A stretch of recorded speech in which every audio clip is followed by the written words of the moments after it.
Hello everyone and welcome to tonight's randomised gaming stream. I'm your host for this stream, Random Gamer Ribbon. Yes, sorry about the slight technical hitch there. I think it was actually okay, but I think I just might have knocked something.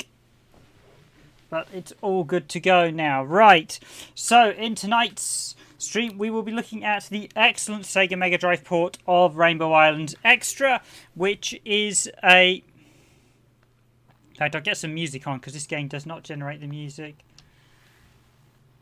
Literally. So we have the normal version, and you actually get the normal and the extra version, although the normal version is doesn't have the correct backgrounds. This is a fairly decent version of the game. I'll show you the normal version first, or maybe I'll show you the extra version first, actually, just to show you. Now, this is a very good port. It's not quite a perfect port. It is missing enemies, but it's probably the best console port of Rainbow Islands on any home system, outside of probably the original Rainbow Islands port on the Amiga. I'll just say hi to my commentators, Software Agent TV, oh yeah, and Nico. Thanks. Hi guys, great to see you on stream again. So yes, there isn't much. This doesn't have any menu music. Now, this was released in 1990, and supposedly it was not actually ported by Taito. Now, I'm not the best Rainbow Island player, but I'll give it a whirl. One of the other team guys can absolutely slaughter this game, although they don't.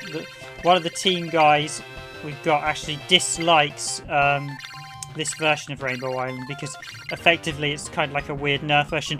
Now, what this version does is effectively takes it's almost like a ROM hack, really. It reverses most of the islands and changes the order. It changes the background on some islands. So this one's normally at day, it's now night. And basically it lets you play two of the hidden islands out of order, basically for players who weren't good enough to get them naturally. And Rainbow Islands is a relatively unforgiving game. Now, the aim is an incredibly in-depth game as well. The aim is to actually get all 7 gems of the rainbow in order to unlock a hidden gem that will enable you to get to the... Oh, is that really good? It's not too bad. Can I get up there in time? Yes. So basically, I want to get all 7 gems in all... Ideally, you want to get them in order to unlock the permanent power-up, but I'm not going to get them in order today, or at least this run, as I've already got them out of order. So basically, the aim is to get all 7, and that way you unlock a big rainbow, which you then use to access the 3 hidden islands. So Rainbow Islands is actually an incredibly complex title. Almost all the items you see have specific drop rates criteria for unlocking, so it's far more in depth than so many other games released on various other formats.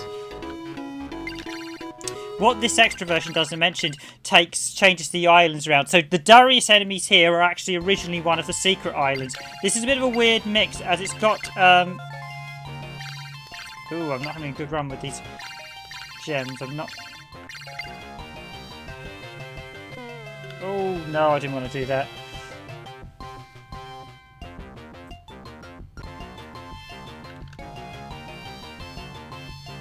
Story in Bum Bob 2 went in the direction. Hi, Breadmaster as well. Thanks for joining the stream. Yes, it's very different to Bum Bob, but it's a brilliant game. I mean, this is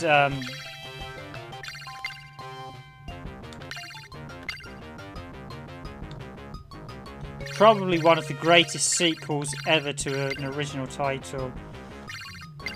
It's a shame. I think one of the key developers who originally developed this is no longer with us, but almost every item you see in the game has specific rules for how it appears. Almost every item is chronologue. This is almost, in many ways, a bit like an RPG with how items drop where you find them. So the gems drop on the first and the second for every time you crush an enemy under the rainbow. Every third kill you crush under a rainbow will give you a... or every third kill will give you a power-up item. So, there's the blue.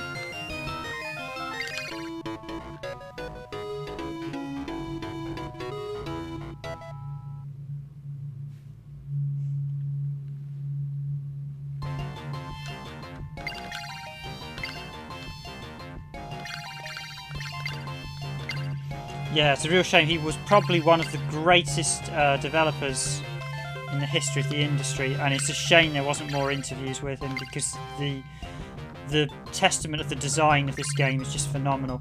So, I mean, I'll provide a background on the items that I know how you get to drop. Please, oh yes, green, right. So I just need the far.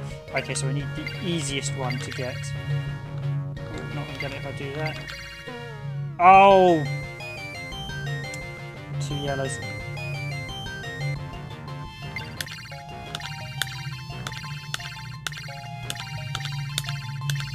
Yeah, Dragoon is an absolute master of this game. This game requires absolute and almighty memory to understand, and to get everything's pretty much spot on. Like, I think I should be able to get this one nice and easy. If you get all 7 rainbows, you actually get a 1-up. Yeah, there we go. Now, what I actually want to do is get some power-ups, because I don't have any in the minute, so I want to...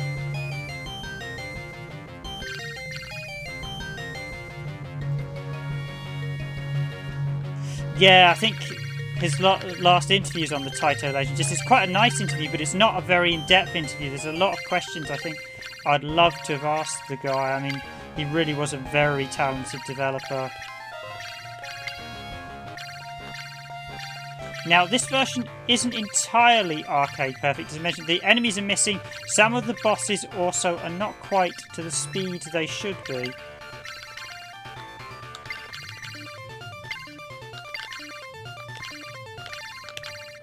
Got him. That's probably actually one of the harder bosses. Extras basically puts one of the harder bosses right in the first slot of the first boss. Fortunately, there is an original mode.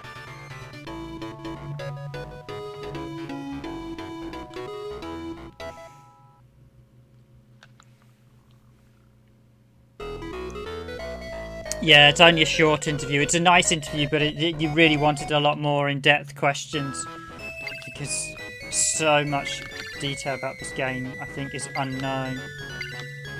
I'm going to try and see if I can get them in order, but trying to get them in order is very tricky. If you get them in order, then what will happen is a secret door will appear at the boss battle, and if you jump in the secret door, that's not going to be... then you will get a permanent power-up item.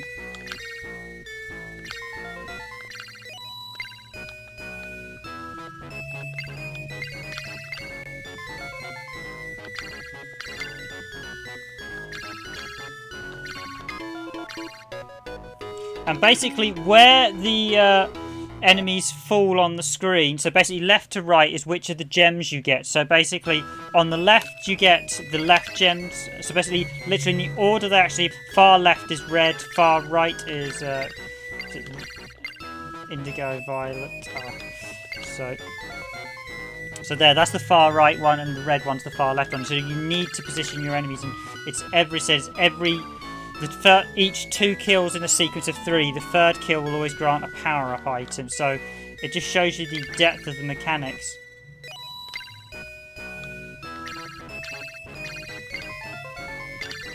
There's a crown. There are a lot of items that you get, like stars, like that, and quite a few that will appear on various playthroughs, or just how often you played the game. So it's...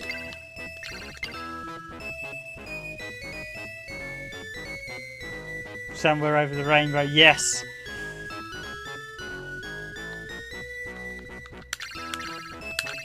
This version of it was actually pretty much almost every later version of the game has this music removed, sadly. I think because they were concerned of getting sued.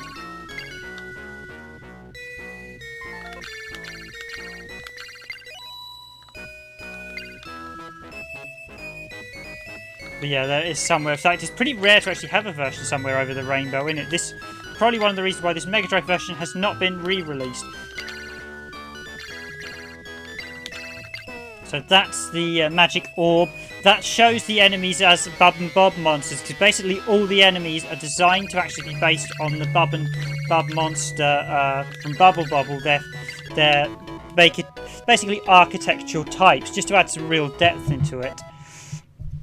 So that harks back to the original game in that instance. Hello, Cher.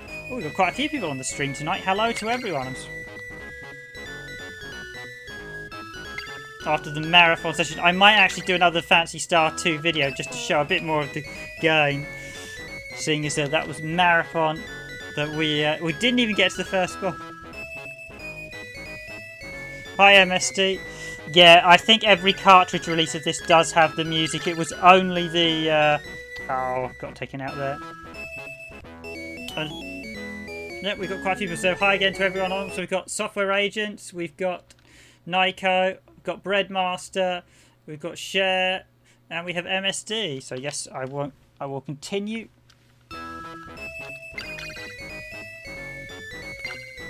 Apologies for being a few minutes late when I started.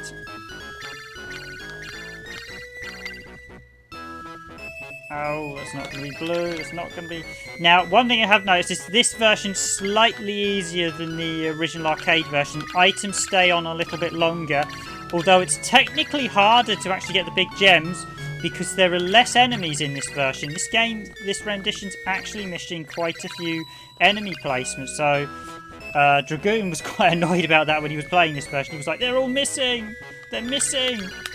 So there shouldn't be, the enemy should be like here. So there are some elements are also wrong. There are, they have actually slightly messed up in a few places with some of the elements. So, oh, I'm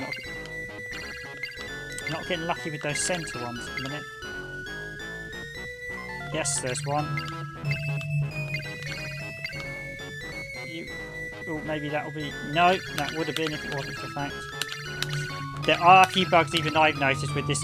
Dragoon is an absolute master of Rainbow Islands. He has finished it so many times. He's done the arcade version, but it's such... I mean, it took him years of practice because it's such an in-depth game.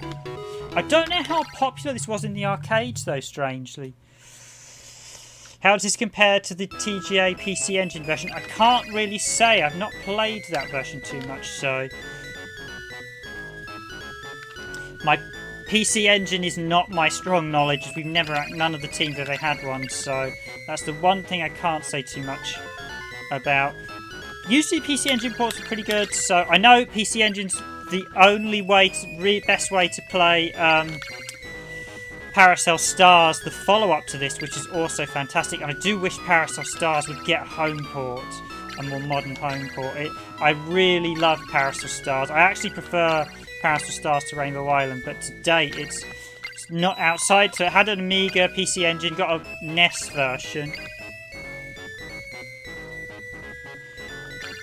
No, I've never seen extra. I have to admit, Rainbow Island, I never saw that much in the arcades. I don't know how popular it was compared to Bubble Bobble. I saw loads in.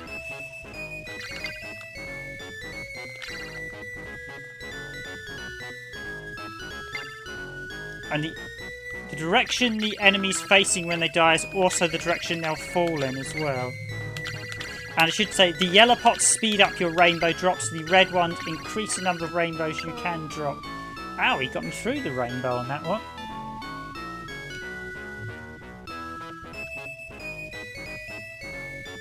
We didn't actually... Yeah, no, I knew Extra existed quite a long time ago because I'd sort of seen it on quite a few versions.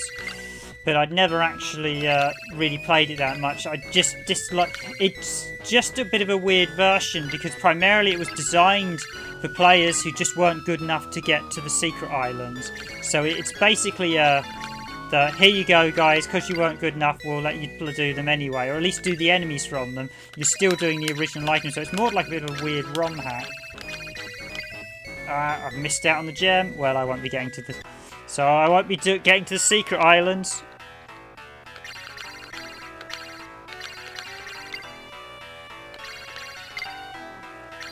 Not that I think I'll be getting to the islands with this performance. I will try the different versions. Ooh. That wasn't good.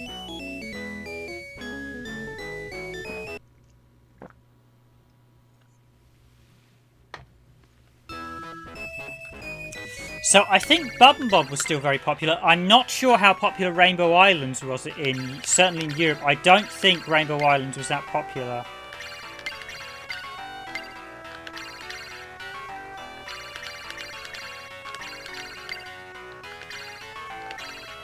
The other thing, you have quite a stringent rainbow limit. You do in the arcade version, I believe, but it's much bigger. So this version really is quite lenient on a lot of the visuals. The arcade, yeah, I've rarely actually seen the arcade version, so I've got one up there, but I won't be getting to the secret islands. Not with my performances will be. So 1 and 2, you were using the enemies from the Darius world, and I think it's the Pop and Pop world. This one's actually using the enemies from the 7th world if you're doing it normally.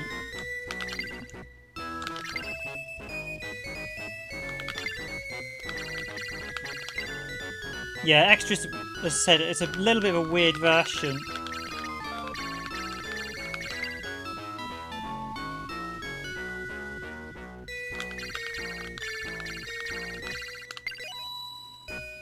Also, my favourite island was always the Toy Island. Cheers, thanks, Alpha Agent. You're already off, that's okay if you're busy, but great to have you guys on stream. Just remember to hit those like button, guys. Very much appreciated. I didn't know how many people I'd get on this stream, actually. I didn't think Rainbow Islands would be that popular, but we seem to have got quite a few people, so...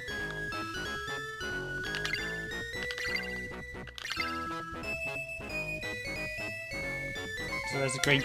This version it's getting a little bit pricey. I'm not sure how good... The PC Engine version, I assume, would be roughly the same on par. I think the PC Engine version is not extra, though, so I think it's the original version. But I was surprised at the number of cuts to this version, that I will say. It's not...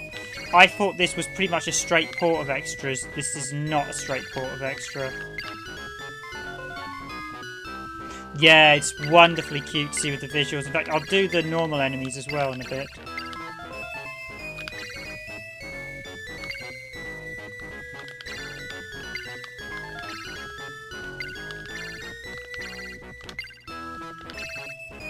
So this stage is normally the Vampire Island. Okay, that's quite rare to get them all on the first stage, so that means I can literally take the rest of this world nice and easily.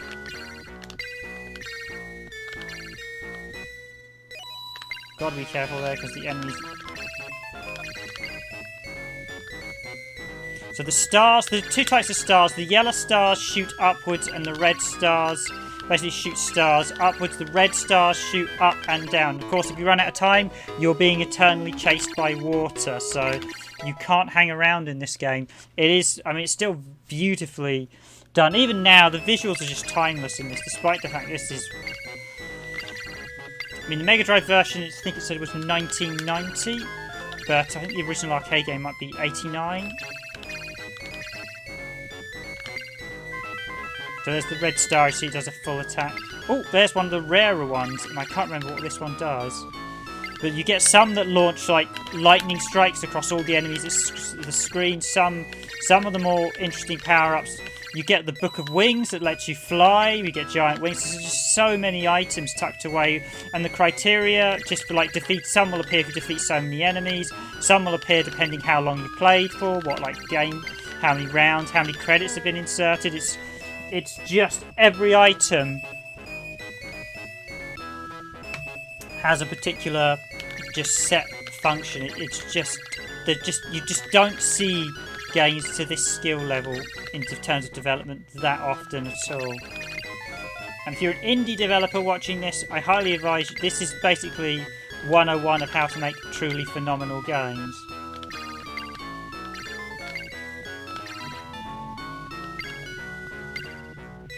So red pot so yellow pot makes your rainbows faster, and red pot gives you an extra rainbow. So 2 red pots give you 3. 3 is the maximum numbers of rainbows you can have. Hi, the ZX Spectrum. Hi, 8-bit SNK boy. Thanks for joining the stream. Yes, this is a phenomenal game. It is such a wonderful one. I think Dragoon's first experience was the superb Amiga version, and the Amiga's version is absolutely superb. The only downside with the Amiga version is that it was missing the bonus islands because they didn't want to stick it on 2 discs. which is a huge shame. And it's also a big problem because the Amiga version is the version they used the code for the Sega Saturn and PS1 versions of Rainbow Island.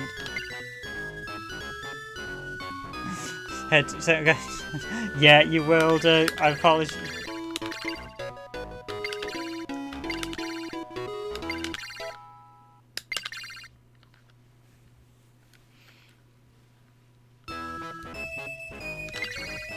It should be the only song in this version. Usually some of the other versions have lots of different tracks, but I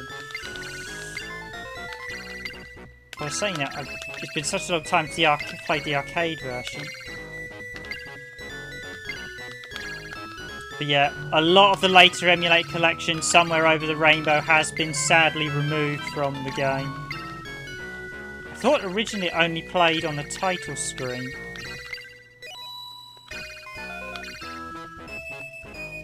Just let those two fire, take down that ghost. Take down those two. So these guys are the archetype fireball guys. They're normally in the because this is the vampire stage. Strangely, this stage is normally at night. Now, the only annoying thing is if you do the original composition of enemies in this version, you still get the extra background times of day. So the stages do look a little bit out of place. I got hit by a dragon there. Little pouch. Those sneaky bats, basically the dragons are based on the bat archetype. I think the Baron von Bubble. I've got to be careful now because I really want to keep.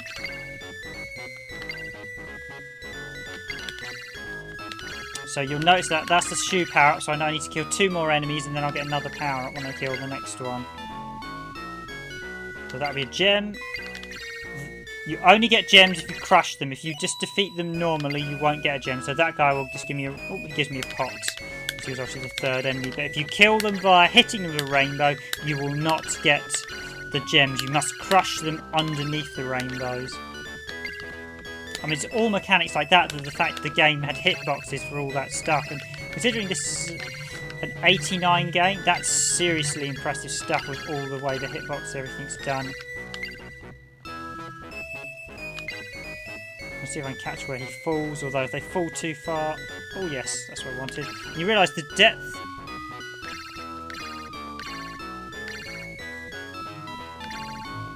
Yeah, I believe Getafix Gold did the Amiga and ST version, I think. The Saturn's version was done by Getafix Gold because I think they're one of the few... So Taito... Basically, Taito notoriously lost the source code for... Bubble Bob and Rainbow Island and a few of the other games tragically, which is one of the big problems. And I think Getafix Gold were one of the few to actually port. They did the Amiga port, and so although it's missing, Getafix Gold did a superb port on the Amiga. Although it's missing the bonus islands, up to the bonus islands, it gets the first 7 islands spot on flawlessly. Absolutely flawlessly. There is a bit of slowdown in this version, although I probably should check that it's not the 6-button pad, because I know that can sometimes cause a little bit of slowdown in some Mega Drive games.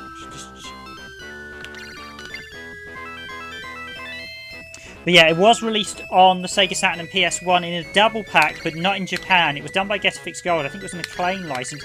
It's actually with Bub and Bob, you get Rainbow Island, and you get an enhanced version of Rainbow Island. But sadly, the version of Rainbow Island included is based on the Amiga's version, so is missing the hidden stages. So effectively, it's not actually a true version of Rainbow Island that you get. You get the Amiga's version of Rainbow Island, which is a little bit annoying if you're a hardcore fan of the franchise. Because Getafix basically didn't, when they did the Amiga's version, I think they wanted to include it, but Ocean, who published it, said, no, we don't want to do... They said they basically had to put the game on 2 discs, and I don't think Ocean wanted to put the game on 2 discs to get the secret islands in. So it was only on 1 disc. It's an impressive conversion to that, it's only on 1 disc of 1 3-inch floppy disk, if you remember that old media, which is now very defunct. And also, if you've got 3-inch floppy disks, you need to take really careful care of them now, because the magnetization is often going on them now, so a lot of them are actually dying, unfortunately. So we do need to get the archival of a lot of those old Amiga games and ST stuff really done very soon, as we might start losing.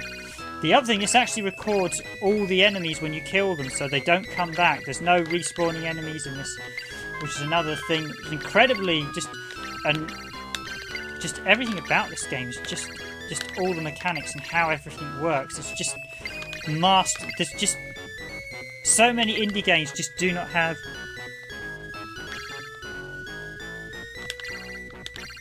Yeah, I think Sega Saturn might have mentioned it. I think a few of them mentioned it. Basically, it's been known for some time, sadly. I mean, Taito, I don't know what happened to the original source code. I mean, they should have approached the original developer when he was still alive to see if they could get him to rebuild it.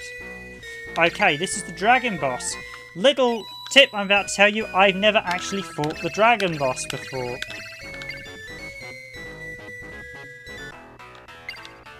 This is also the Vampire Arena.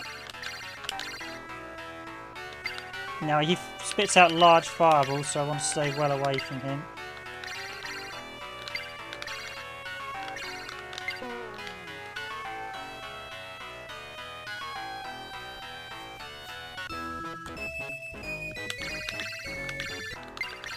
No, the old 5-inch floppy disks were were floppy. They were sort of a synaptic. The old 5-inch floppy disks, if you look at 5-inch floppy disks, they were really flimsy. They were used by things like PC computer micros. But when people start saying floppy disks are before my time, I'm beginning to feel old.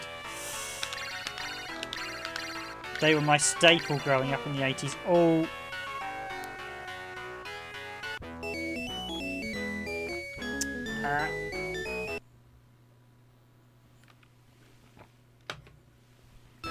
Yes, I've got to continue, although I am not very good with these bosses when I don't have the power-ups. Wish I hadn't died. I should. There's a weird thing you can see to be able to run on the life bar in this version as well. Yeah, there were two types. 3-inch floppy disks were like a soft floppy disk in a plastic.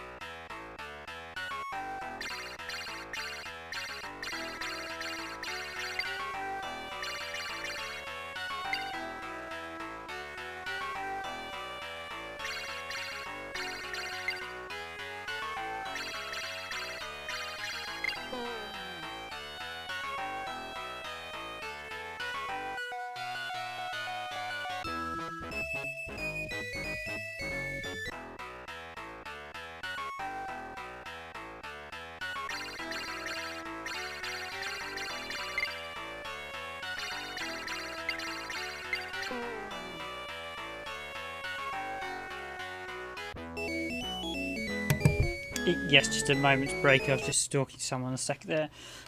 Yeah, so 3-inch floppy disks came in a hard plastic shell, and 5-inch floppy disks, if you've never seen them, were 5-inch were an old BBC stuff. So, and the old BBCs were really, really early. They were sort of late 80s when they were sort of dying out, but they used to be proper huge floppy disk things, and there were some even weirder ones before that, which was even before my time.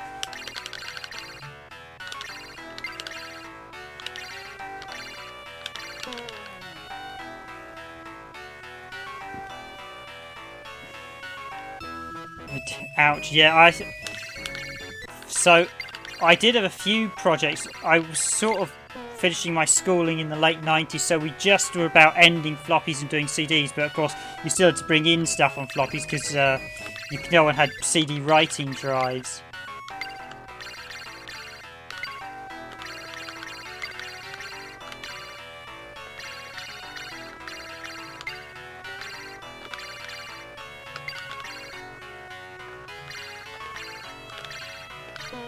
Oh, I should have stayed low there. I nearly got him.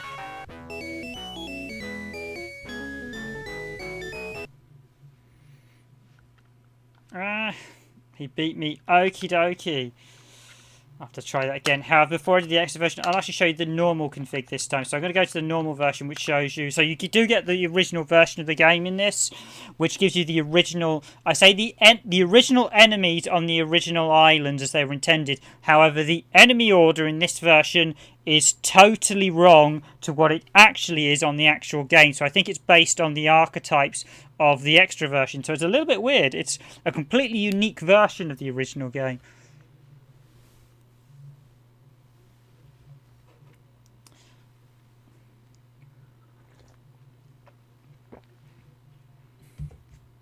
Oh, really? Late 2000s? Yeah. I mean, floppies... I mean, we were still using floppy drives in the early 2000s, so yeah. I mean, even I had to bring in a few assignments, although I had the issue when, in 98, we didn't actually have a PC, so, as my father, who was at the time, decided he didn't want a PC, and we were like, well, we need it for school, because everyone's got... using their typewriters and everything. It was getting to the point where we're like, yeah, we need Word 98 and stuff in it because everyone's using them now. Now, as you see, we've got the spiders and the bugs. The order of the enemies in this version is actually incorrect for the normal version, so that's one thing I will say. I probably should try and show you the secret door. In fact, I will try. Just restart. Actually, I'll just going to hit the restart again and try the mode just to check it's so if you've got a 6-button joypad and you've got an old game, it's advisable to put the 6-button joypad into 3-button mode as long as it's not the infrared one, which so original. Yep. Oh, I can give myself more lives. Yeah, I will do that. Stock 7 rank. Yeah, manic's a bit weird. That just seems to turn the enemy's anger quicker. I'm actually going to give myself more lives this time, so I should be able to get further. But yeah, all you guys are making me feel old. I finished what would effectively be we did high school in 98, so I'm going to try and see if I can get... So I've got to get the first chat when he's coming. Oh. Now that would be perfect if I had the red one. I'm going to try that again because that's an easy start. I want to show you guys if I can get to the boss and show you a secret door, because what they do is they give you a permanent power up, and it's why you no worries. But I finished my sort of A levels in the UK, which is the final sort of additional high stuff you could do at school in the start of 2001 actually. So.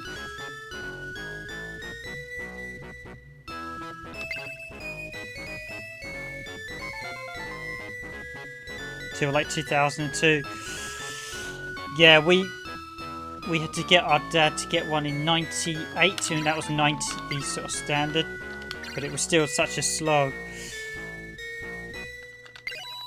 Actually, I should hit this enemy just as he turns round. Come on. No.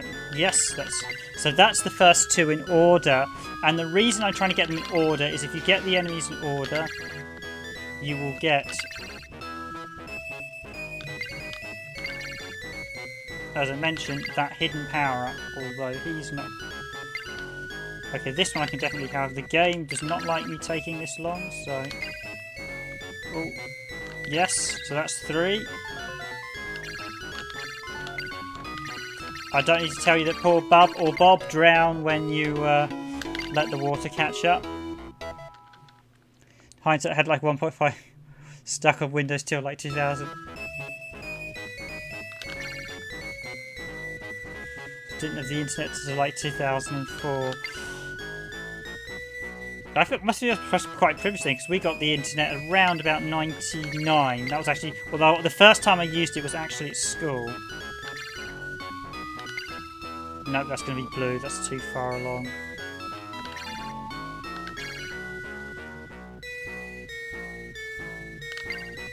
That should be green. Oh, it was a second earlier I could have got.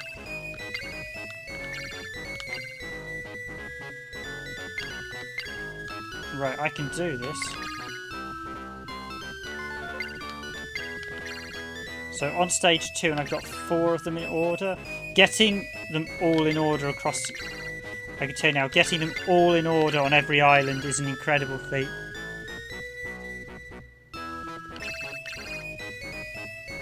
May's screensaver. There was a screensaver that used to be like an image, a light-coloured display that a lot of them used to have. Literally like a vector image. That seemed to be like the standard screensaver on a lot of things.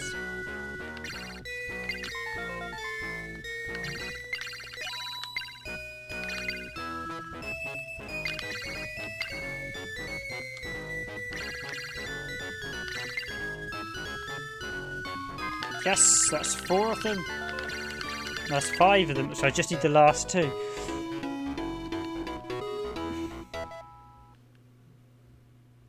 No, this is just a...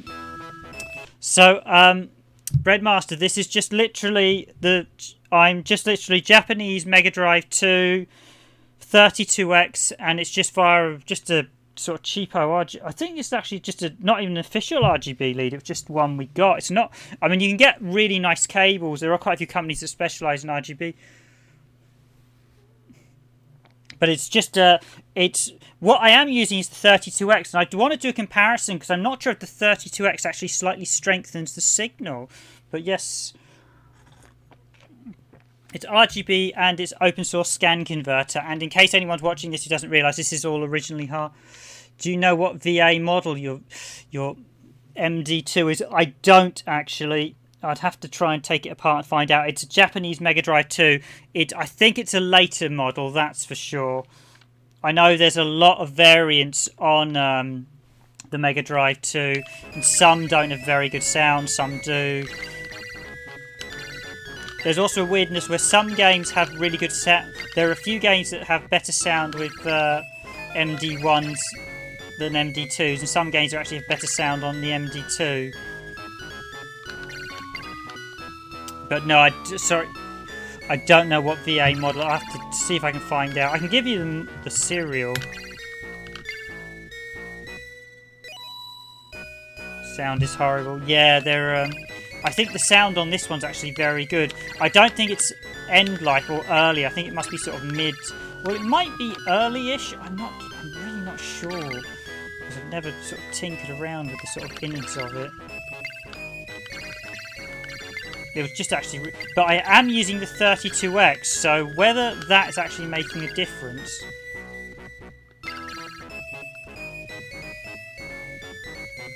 No, that's not the one I want. If I get that one, I won't get them in order. I need to get the other one, don't I? So I need the one that's... Oh! Is this going to be it? So I need the last 2, and if I get them in order... Yeah, I've heard quite a few Mega Drive 2s can have awful sound.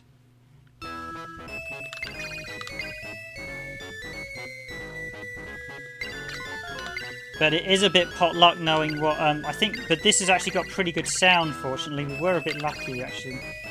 Got it. It was a little bit of a.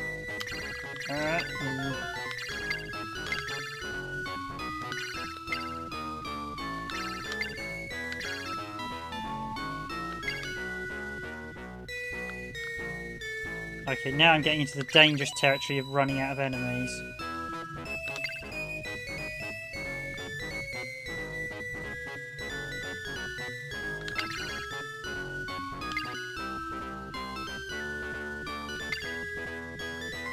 Oh! Codswallop.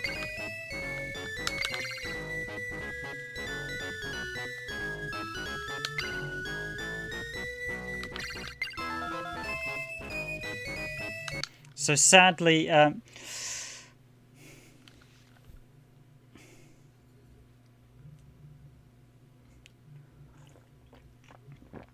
I think the 32X actually strengthens the RGB signal slightly, so I don't know whether that's actually cleaning it up a little bit. I was tempted to actually do a comparison. There are a lot of internal differences. Yeah, I know you can get... It really is a bit pot luck. I think we might have just got lucky with this unit, because it's got great sound, and it's got...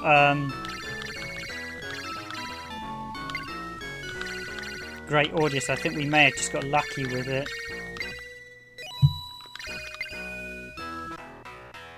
Now, this boss is probably one of the worst in terms of actual reproduction because it takes way too long to attack the spider boss in this version.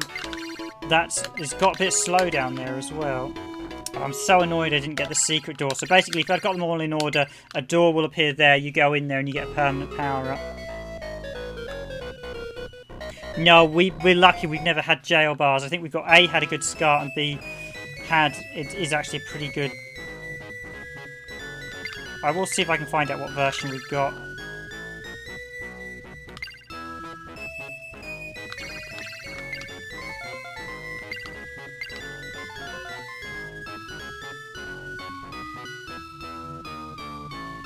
Sound image, yeah. The one thing I have had a weirdness with the Saturn is the RGB... We've got 2 official RGB SCARTs made by Sega, and one of them has a horrid hiss on it.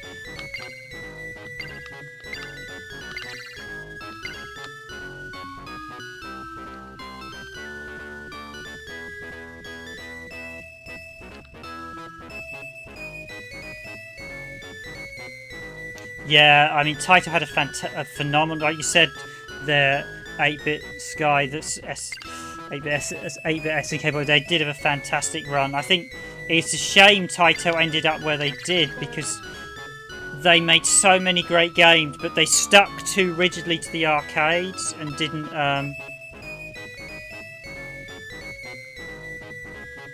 Yeah, we've had one Sega Saturn RGB SCART lid, an official Saturn SCART lid that gives it a weird hiss. The second RGB SCART lid we've got is fine, and they're both official ones, unless one's slightly faulty.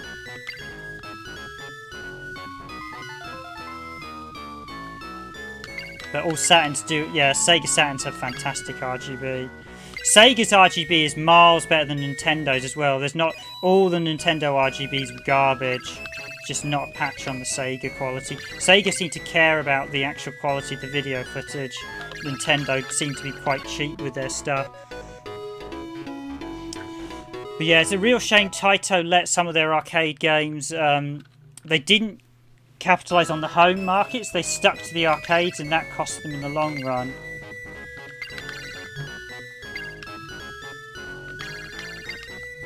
Just remind everyone, if you're enjoying the stream, please do smash that like button. Very much appreciated, guys. Or hit it when you leave if you want to chat away. But yeah, so this is a 32X and RGB.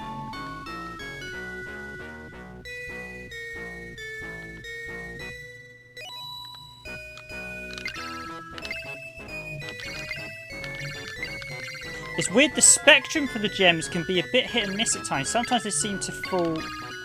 You can think you can get that area of the screen just right, and then when you hit it, it's not. And then other times you think, no, it's not going to be that gem at that point, and then it is.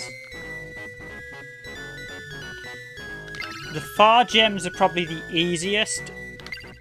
No, that's too far. That's going to be violet or... Is it red and yellow? I can't remember. I can't remember the Rainbow song at the minute.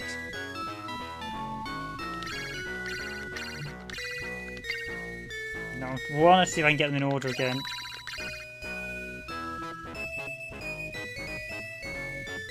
Yeah, they actually took the SCART out for some later models, because initially when they included the SCART standard, not many people actually had RGB SCART TVs.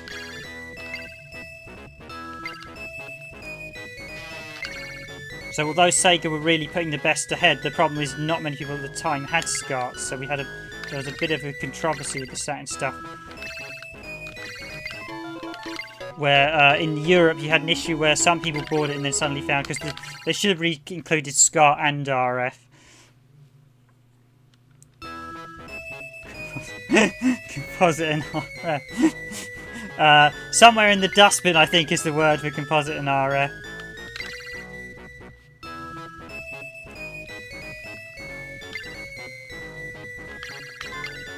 I mean, once you go to RGB and component, you just never look back. I mean, my dad actually worked in television, so he was someone who made sure we always had the best setup for quality. Now, this enemy here is actually bugged because he should not. The plane should not be doing that. It shouldn't be flying up as you go along. That's actually a bug with the game. Where's your love? Yeah, it's. Yeah, my love is somewhere in the dustbins.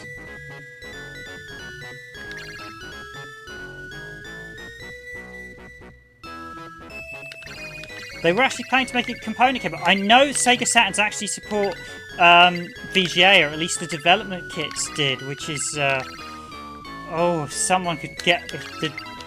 there might be a slight chance normal Saturns could support VGA. That would be... I know it's a slight chance being non-existent, but...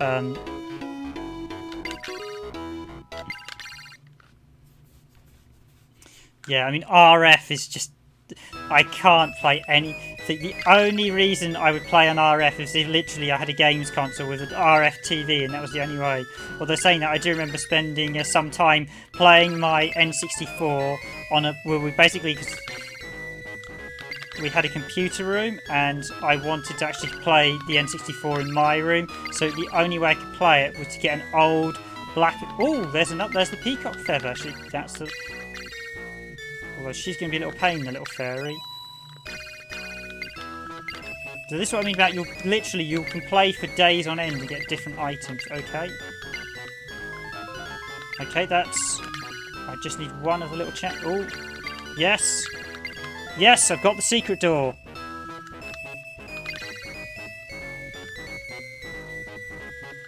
No, it wouldn't have had progression... component without progressive scan is literally just RGB, because it's effectively basically RGB put over RCA jacks.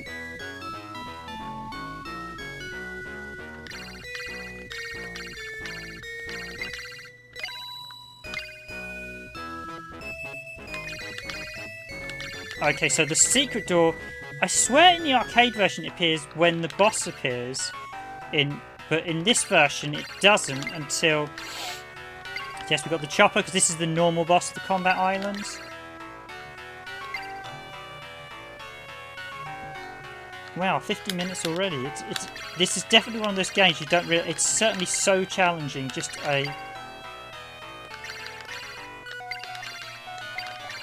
there we go. So what I'm going to do is I'm going to ignore the go to the secret, wait for the game to load them in, and then jump up. So now I've now got permanent double rainbows thanks to this one. Let's listen to that music because we're not going to get to too many secret rooms. The risk reward with...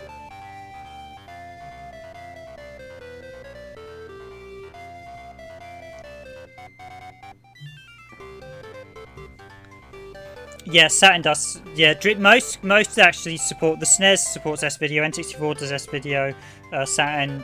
The Mega Drive doesn't. Mega Drive is one of the few consoles that didn't support S-Video. So S-Video is the sort of alternative if you want something better than RF and composite, but can't quite get RGB SCART.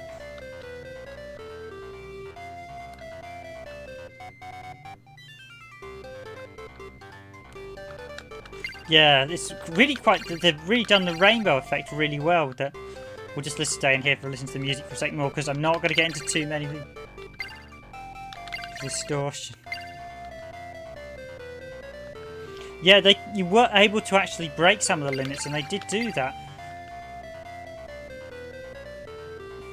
It just looks really nice, the sort of effect. So yeah, these secret rooms... now, originally I think they actually had a passcode up the top, like...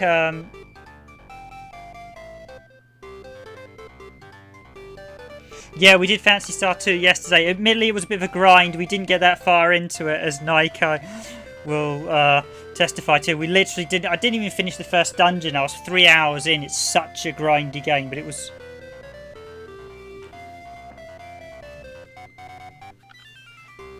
but it is a very good game. But yeah, it's old school. I might do a... I probably will actually do gameplay video, but I'll do a smart gameplay video where I might cover the first 2 locations and just chop a few bits out to sort of keep down the grind a little bit. But I will probably do that again because I was thinking about it and thinking I should probably do something on this where I'm not talking over it as well, because I don't think there's too many. So here we go, the vampire world. This stage's a bit weird because it's not at night. Now, should I try and see if I can get... Let's see if I can get the red ones.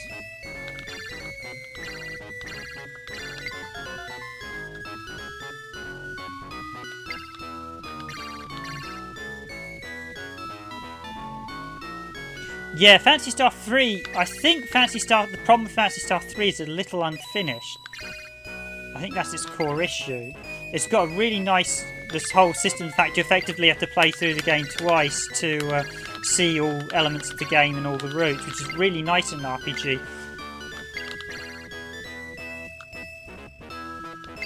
Oh, will one of them be the one I need? No! A bit hit and miss. Yeah, so as I mentioned at the start, MSD, in the normal version of the game, so normal Rainbow Island, this stage is actually at night. For the extra version, they make it daylight because it's turned into the castle town enemies, but in the normal version, it's night.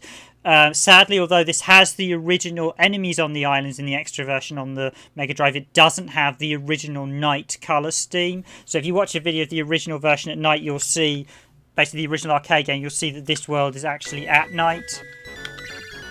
But it's Dragoon complained about that when he saw it. He said, yeah, this one's day and not night. It doesn't feel right. Yeah, it's some of the changes that they made with the extra version. But this one is at night in the original Rainbow Islands. Because it does feel a bit... The creatures of the night out in bright daylight. Okay, I'm not having a good run getting them in order. I don't like the vampire boss coming up. I want to...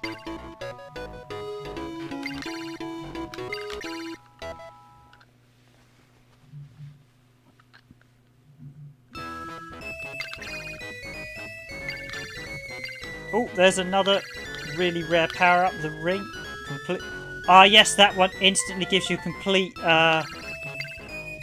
Now, does that give me completed in order? The necklace gives you a complete... So that one, you see there, that rainbow necklace completed all the gems for me, which is brilliant. I don't know if it completed them in order, but yeah, I'm pretty sure... 3 rain...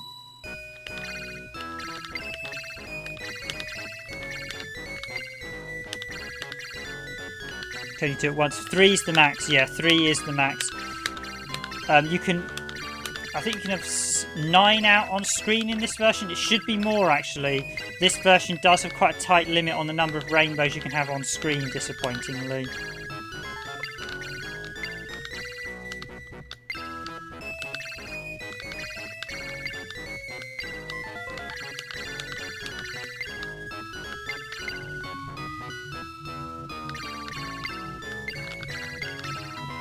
So on this stage, the vampire...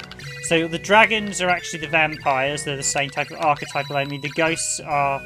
Well, the happy ghosts are now the slightly more Grim Reaper enemies in this Grim Reaper-y looking ghosts. But everything, as it said, is an archetype, and they're all based on Bub and Bob enemies as well. The vampire bat's a real cheeky character as well. So if you grab that mystic ball, when I start zapping the enemies, they'll then appear as Bub and Bob enemies. At least they should do. Oh, no, they don't. Oh, that's another bug with the game. Well, that's another heart limitation. So they should, if you grab the mystic ball, they should be appearing as their Bub and Bob archetype. The Amiga version did that, though, and the Amiga's version's only on 1 disc, so they should have been able to do it. This wasn't actually developed by Taito. This was a shadow devved game.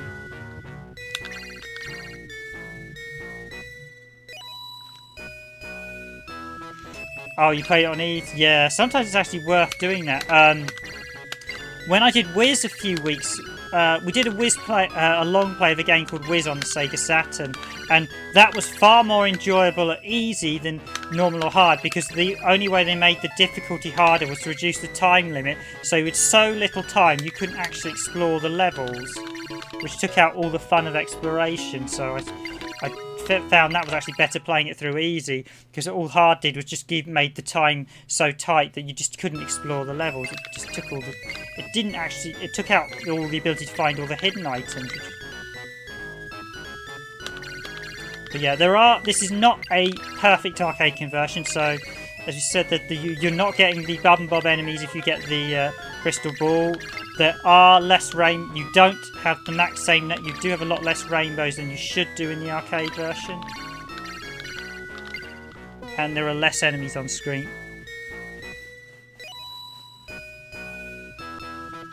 Yeah, the box art and the... you're dead right there, MSD.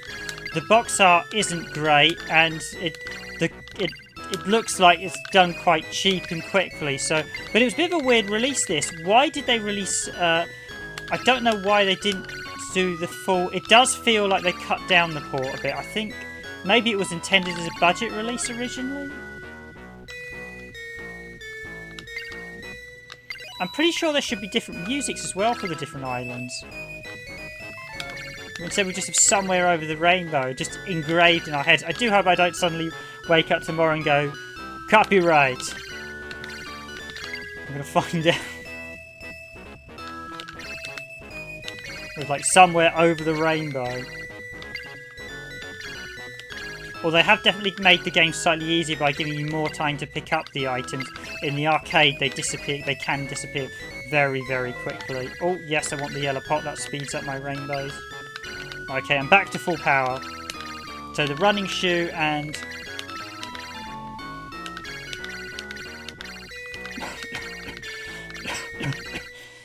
oh, these vampire bats. The vampire bats, all the dragons as they were when we were doing the extra version. The dragons were actually on stage 7, so... I can't remember my best run. I think I've got to Doe Island.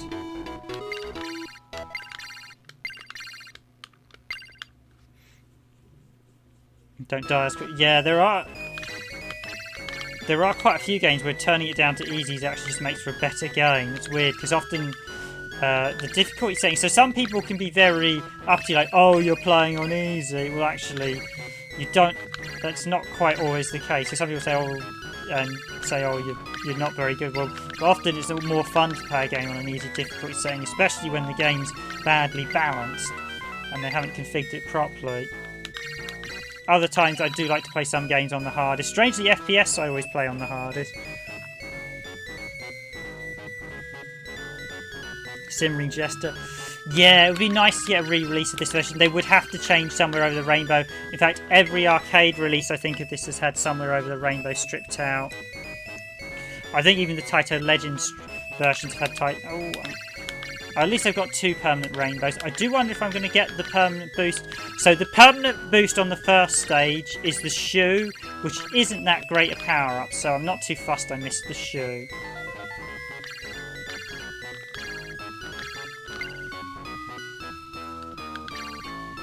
But like I said, power-ups drop every 3 kills. And they overwrite gems and everything else, so you do need to remember which enemies are going to which enemies are going to be gems and which enemies are going to be power-ups. So he'll be a gem, and I know if I kill another, he'll be a gem, and this next one will be a power-up. Yeah, power-up. It's just such a simple formula, and once you figure that out, it's just genius. Stuff like that is just what's so genius about this game. Now, this is where... So there is a bit of slowdown in this port as well, as you can see there.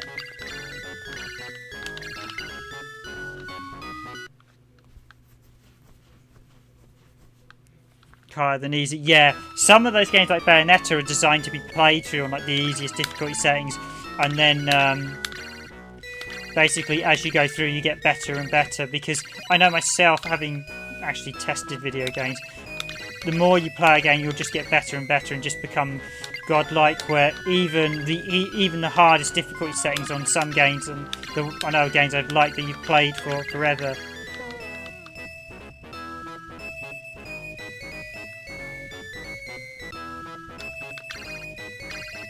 Yeah,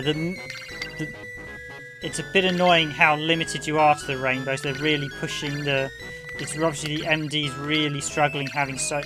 Might explain why it didn't get ported. Oh, there's a red one as well.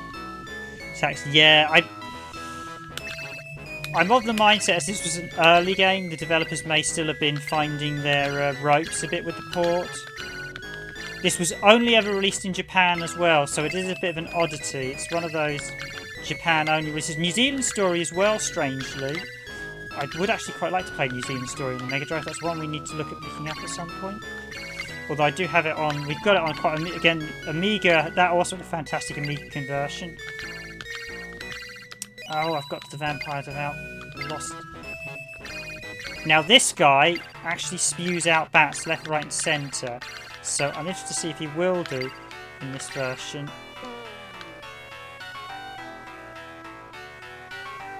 Yeah, you will find that if you spend enough time on a game that you'll learn its inside outs, and literally I've had quite a few games where, especially on testing and even games I've absolutely loved, a lot of the FPSs I can just blitz through on anything. Halo, I only play Halo on Legendary because anything other than Legendary I just cakewalk the game in minutes. Yeah, I hate this vampire boss. His pattern's slightly different in this version. It should be like a diagonal wall. It's not quite. I think he's actually throwing out less vampires, bats in this version.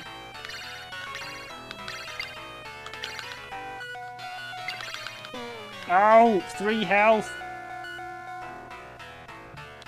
Yeah, the original Panda Dragoon I got really good at quite recently when we did our playthrough, so... Right, I want to beat this guy.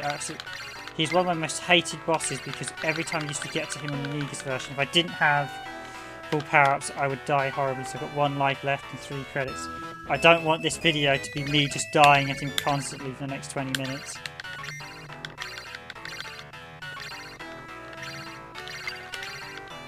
Right, so he doesn't throw them above him. Ah, he does throw them at those angles, so I've got to watch that.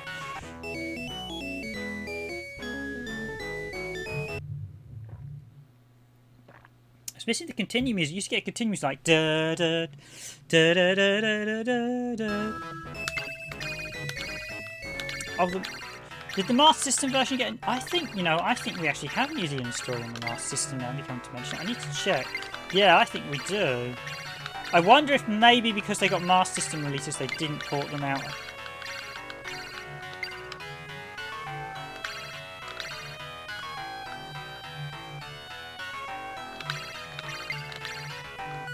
Yeah, he should be homing on the arcade version. He homes at you. Yes, got him. Ah, yes, that does give me the secret door for getting the rainbow necklace.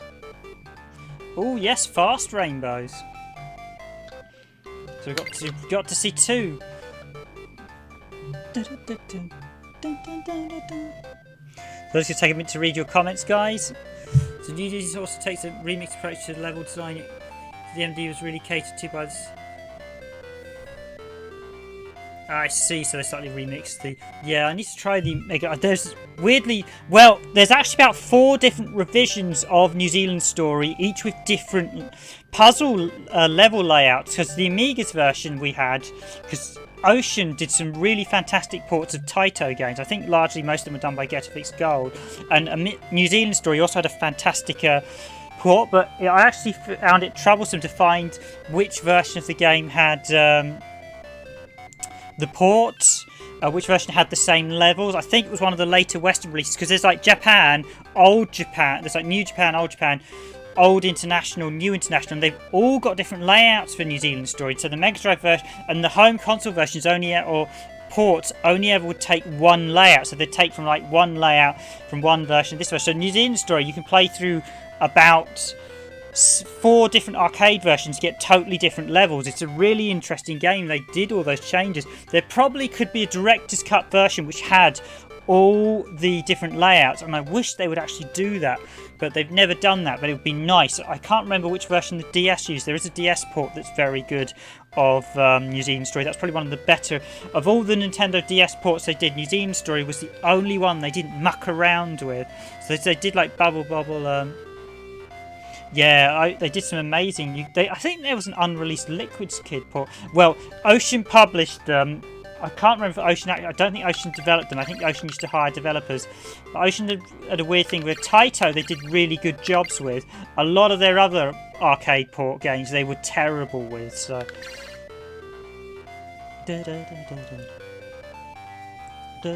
Quite nice respite. I think in the arcade version you actually you get told to hurry up, but obviously in this console version we don't. So I now have permanent. Oh, that hasn't actually. Permanent speed rainbows as well, which is quite nice.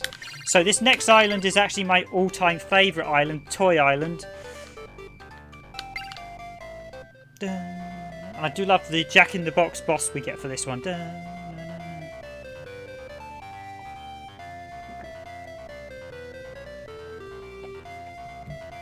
Has anyone played Buljingari? Yes, I have on PS2. Only briefly, though. It's quite an interesting game. A very good one, actually. I need to sit down and play it more. Basically, a bit like Devil May Cry is a third-person action combat game. I think that's the same one we're talking about. So here we go with the Toy Island. So you get, like, balls and cuddly dolls and...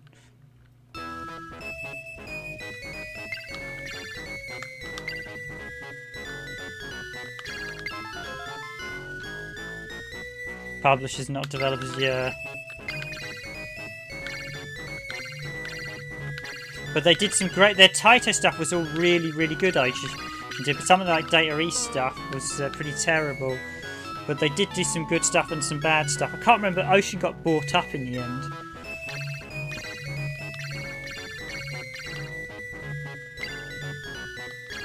Right, I think if I hit that at this, I should get... Oh, no, that's going to be... See if I can get another. Yes. Yes, got it. Well, the loss of a lie.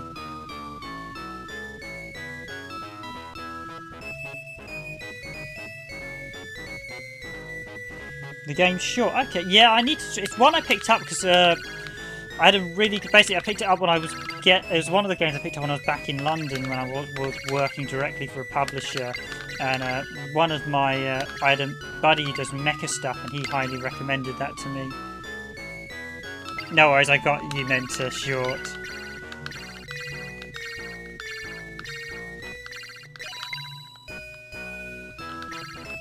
We do all make typos from Taitos. I can usually guess what most people are going at Taitos. I'm not someone who's going to be pernickety and go, oh, you meant blah, blah, blah, blah, blah, you mistyped that. Well, lots of people make typos, so... I do hate that people who call you out before you often realise you've made a mistake yourself, and then you get someone calling you out like, well, yeah, I realised I've made a mistake. But I did see that. I did anticipate you were saying... No, I thought it was quite a long game, so obviously I have to give that a shot then. There are a lot of PS2 titles I need to spend time with.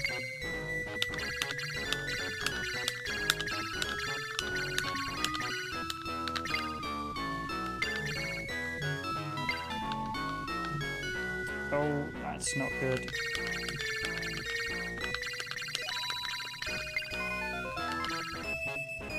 I want to see if I can at least get the yellow before we finish this stage. I have a feeling I'm getting near the end. So those bouncy balls are probably the most aggravating enemy on this world. Yeah, this rainbow limit is really tight in this one.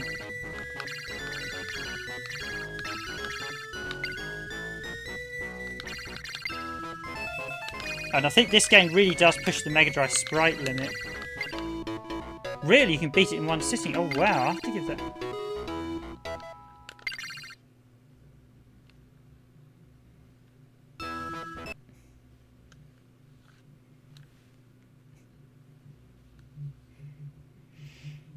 I went to one last year. We did have a retro games fair where I live last year. That was quite an interesting one. They were a bit pricey, I will admit.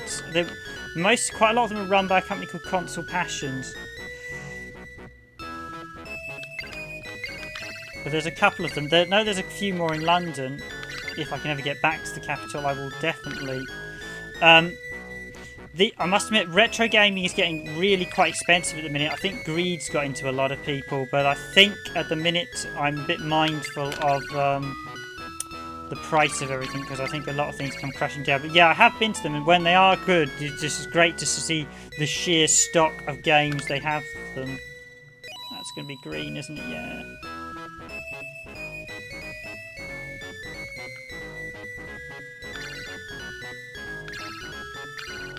So I'm going to get one last shot to get yellow. If I don't get yellow in the next few minutes, I will start working on getting all the colours. I don't actually... Ow! Well, that's that for the secret power-up in this world.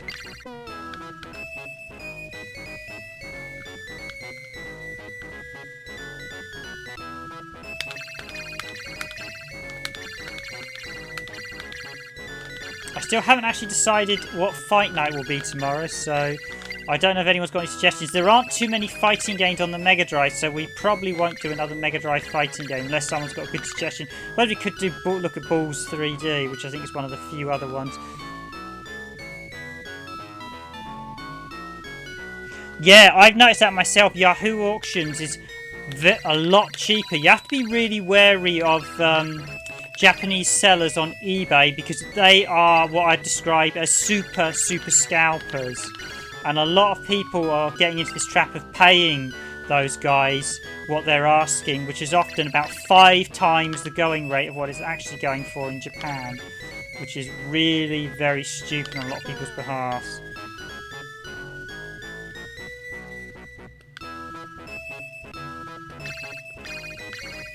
I've been to a few retro fairs, and it's just great to see the sheer stock of games. And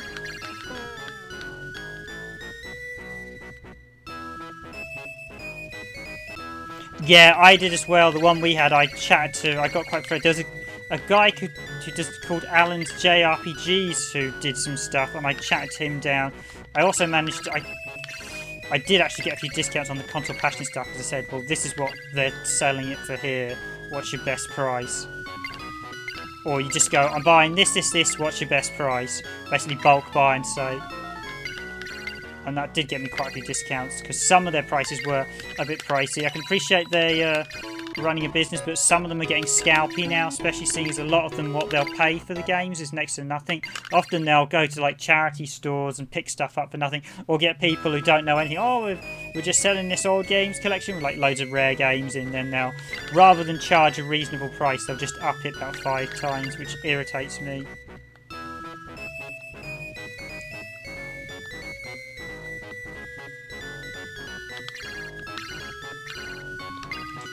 I don't think we have Fat Man. I know the game you mean, though. We don't actually have Fat Man.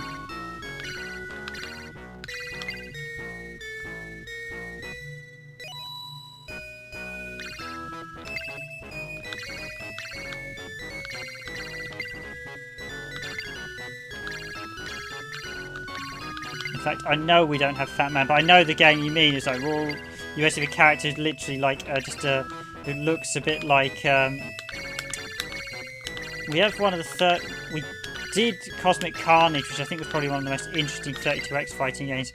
So we don't have a Japanese version of Virtua Fighter, but we've already done. I don't really want to do Virtua Fighter again, so we're sort of. I'm trying to avoid going to the Saturn. I could do Street Fighter. We don't have a Japanese version either, so that would be having to go to the PAL one. Now that's quite surprising. I'd have thought that one would have actually been a violet one.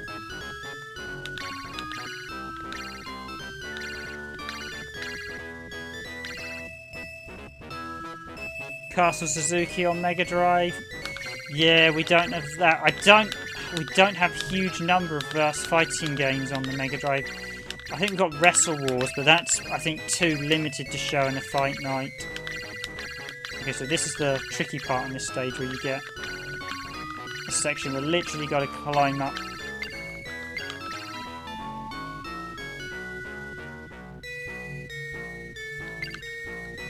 Yeah, we do have the PAL version of Eternal Champs. It runs too fast at 60 Hertz, so... And I have to admit, playing Eternal Champs, it's just broken as a fighting game. The hit collision's just terrible. tournament the tournament fighters on the Mega Drive is pretty terrible as well. I did look at Eternal Champs the other day, but when I played it, I just felt this is just not. I mean, we were basically playing the PAL version over speeded, so I don't really want to do that. I'm just trying to see if we can end the week on a Mega Drive. I might try Balls 3D if I can dig that up. I'll just go through the list of the... We don't have a lot of verse fighting games. I mean, we could do something like the Streets of Rage combat. We could do something a bit unconventional like Mega Bomb Man.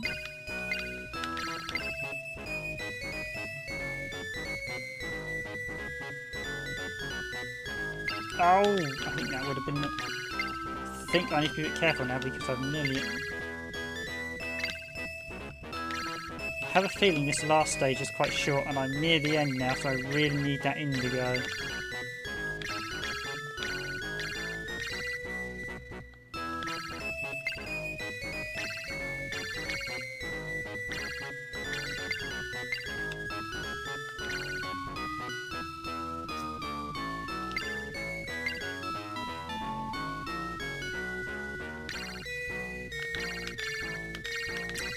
It is indigo, that's violet. I can't...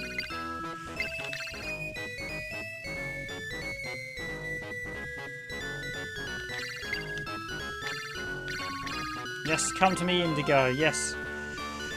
Joe, Mech Fight is interesting. Family content. Yeah, I'm just trying to think, basically, because the fight night I want to do, ideally I'd like to do something on the Mega Drive, but I'm just trying to think, we don't have a lot of verse fighting games. Especially, quite a lot of them, we've got PAL as well. And a few of them I've tried have all been PAL optimised. I don't think Balls 3D was PAL optimised. That's an interesting fighting game. Okay, here we go with probably one of my favourite bosses in the game.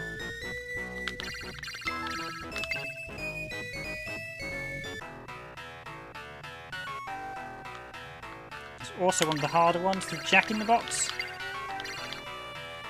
So you guys, right, this is where I really need to get this one just right because he's definitely... Oh!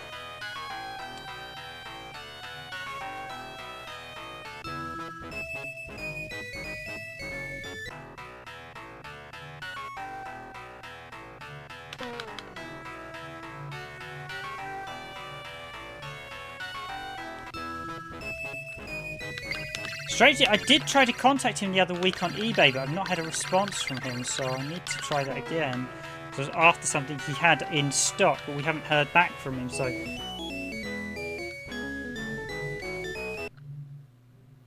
I've still got 2 credits left. Let's see if I want to beat the Jack in the Box. Doe Island is probably the hardest island coming up. That will be one I'll just go for the gems in any order.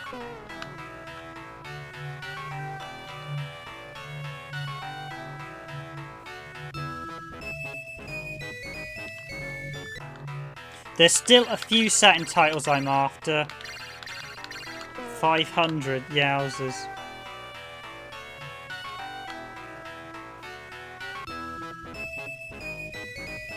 Yeah, he was a read-friendly guy. He was a really... I wasn't impressed with some of the other people. We had, at R1, we had people selling their wares and stuff. Sort of comedy and other things, and I'm like, it's a retro fair, I'm not really interested in YouTubers. He had loads of PS2 stuff. I did have to check through some of his stuff because there were some odd quirks, bits, a few bits incomplete as well, but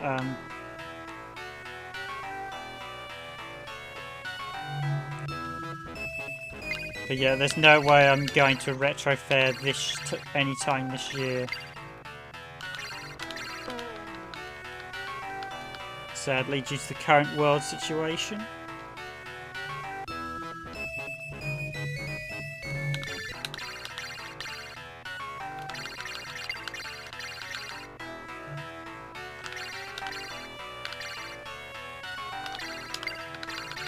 Yeah, you do lose the...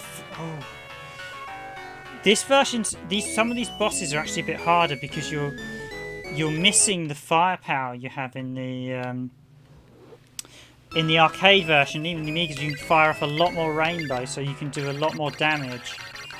Whereas this one, you can only do 9 rainbows, so I'm having to limit what I'm firing to make sure...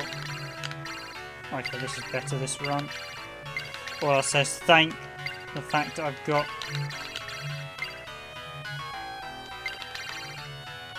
Okay, right, nearly got him, come on. Gotcha!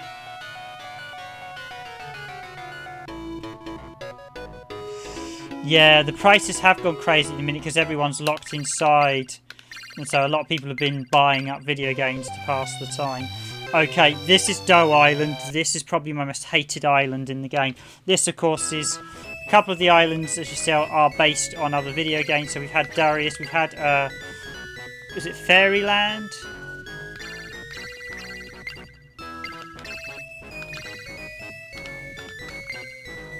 Oh, wow, that just slowed him down so hard I couldn't even jump.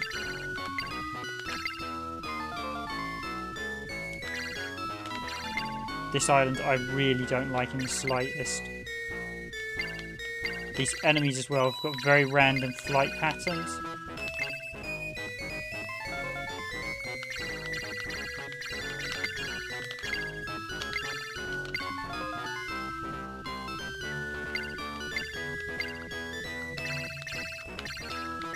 Although I seem to recall in the arcade version, Dough is the one with the Book of Continues. So basically one of the... Oh no, that was the Amiga's version. One of the islands is the infamous Book of Continues item. If you do not get it from one of the secret doors, you cannot continue when you get to the later island. Okay, bye Nico. Gotta go. Bye, bye. Bye, Nico. Sorry, guys. I'm just playing this a little bit, so I'm not able to see some of the comments. But yeah, bye, Nico. Great having you on stream. Thanks very much. Mainly just for points, but you do need to get all the gems, because if you get all the gems, you get the big gems, and if you get all the big gems, you get to the 3 secret islands, so you need all 70 at the secret islands, and in order to get the true ending, you need... So to get to see everything this game has, you need to unlock all the secret islands, and you also need a certain score at the end of the game for the very best ending. So this is a proper RPG, almost... I mean, just the level of depth this game has is incredible. The fact you need to have like certain items to get continue, the fact you need to basically have a set score when you finish the game in order to see the best ending.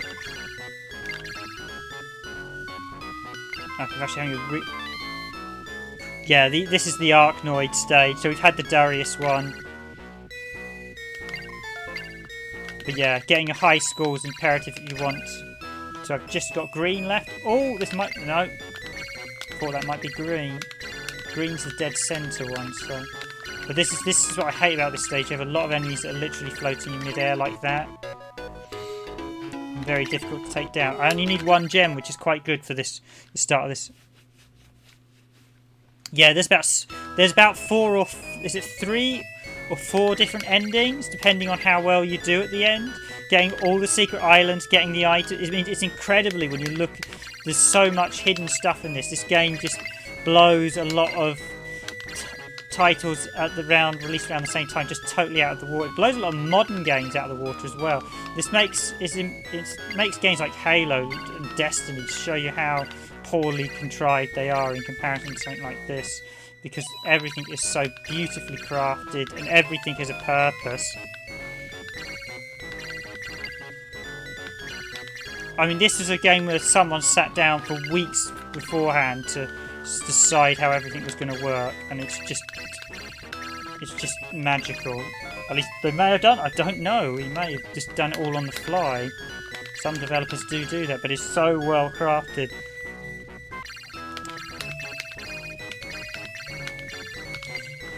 We actually know about this. I know one of the guys a while back. They said some. Weirdly, I saw some rubbish story on a news site a while back that said, "Oh, we discovered all the Bubble Bobble items were provided on certain things." But no, this is not common new news. This is old news. Amiga Power actually had a guide to Rainbow Island where they listed how you unlocked and obtained every single item in the game, and it was about 4 pages of every single item and the criteria to getting them all. You know, starting so many credits. Now, these are probably the horriblest enemy, these. But you read that and you just realised the minute, of course, you read that, you realised that Bubble was also the same. So, certain enemies appearing on certain stages. And it's a bit like another really interesting one, which I've covered on the channel, but doesn't get much love in these countries, is Tower of Duraga. Tower of Duraga is an incredibly in-depth game. It's also brutally hard and unfinishable, because it's one of those games, if you don't know exactly what you're doing, you will never see the ending, and you'll never even finish the game. Because there's like certain floors, you need to do certain things to get certain hidden items. It's that type of madness.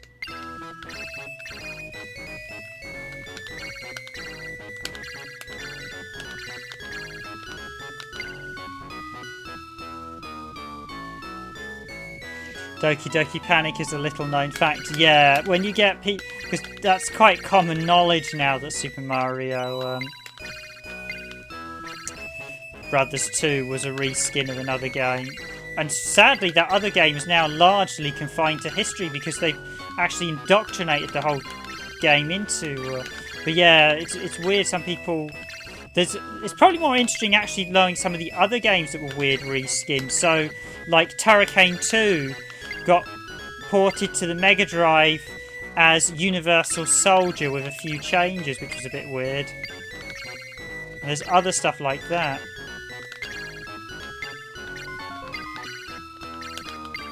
So this is actually a really good go for me. This is probably this is certainly the best I've done so far on this Mega Drive version. Probably one of the best I've done in a long time, because I don't normally play Rainbow Island that much, and I'm not normally that good at it.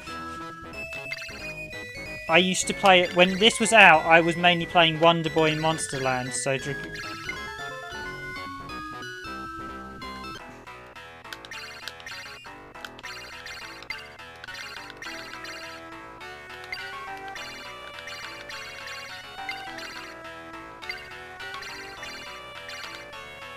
oh, I thought it was a goner there.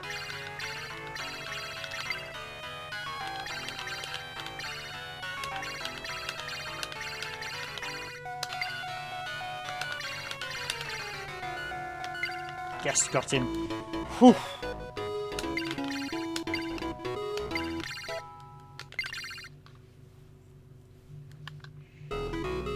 Yeah, I think they basically said they turned Turricane 2 as a sort of... They got a last-minute license deal, so... Okay, this is probably one of the best I've actually ever done on Rainbow Island, to be honest, because I'm not normally don't normally do that well at it. Oh, the Rainbow Potion. So yeah, you're seeing a lot of... Because I'm able to play... Because I'm actually surviving so long, we're getting a lot of the more interesting items. So just to show the depth of this game. You keep getting new items the longer you play. It's just... Oh, I'm going to miss that green gem. Never mind. There'll be others.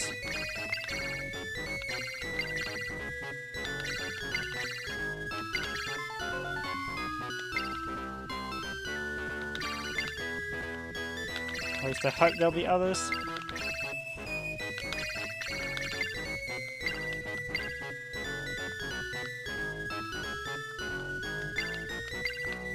So yeah, that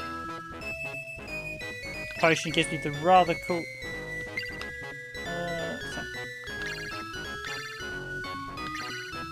Home Alone reskin. Yeah, it's not ideal, and I did cut out a few bits, but it's still kind of the closest. It's the only console you can technically get Turrican 1, 2 and 3 on, the Mega Drive, although the Turrican 2 port's not ideal, as some people say. Just be careful with the items at the top, because as soon as you jump up the top, they do disappear with the goal in.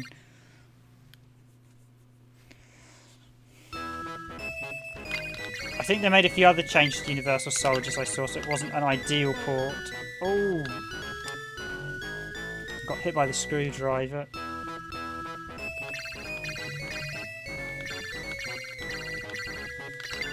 Those little robot heads and the screwdrivers are the annoying ones on this stage.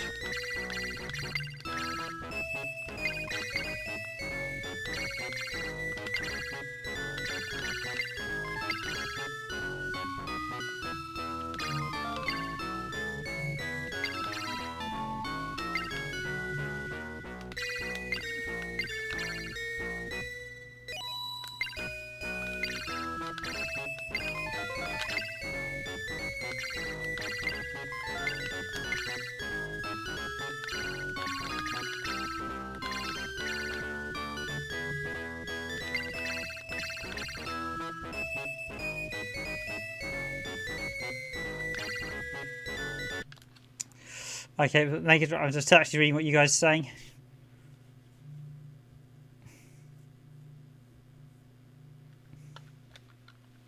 Yeah, it's quite a cool effect, the dough effect, like a...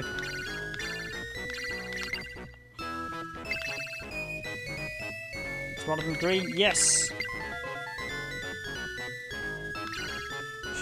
Yeah, I think in Europe, so the UK, in Europe, the Saturn I did quite well, certainly more successful. It actually did really, really well in Portugal, bizarrely, because Dragon Ball Z got released in Portugal, which is a weird thing. It didn't get released in the UK, but it got released in Portugal, and it was really successful there. And it's actually interesting how in Europe it can variate per, because we're made up, because Europe is a number of countries, it does variate per country how well it does. I think in Germany the Saturn didn't do that well, but I think it did better in the US. The Saturn tanked.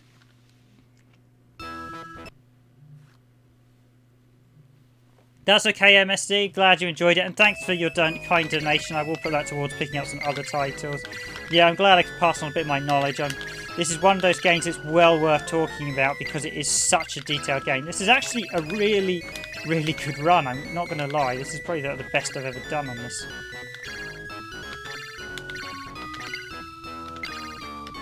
It's a massive game. I mean, look, I've been playing for about an hour now, so... But it's just such an in-depth game. So we nearly got to the Dragon Boss again, maybe even the Secret Islands.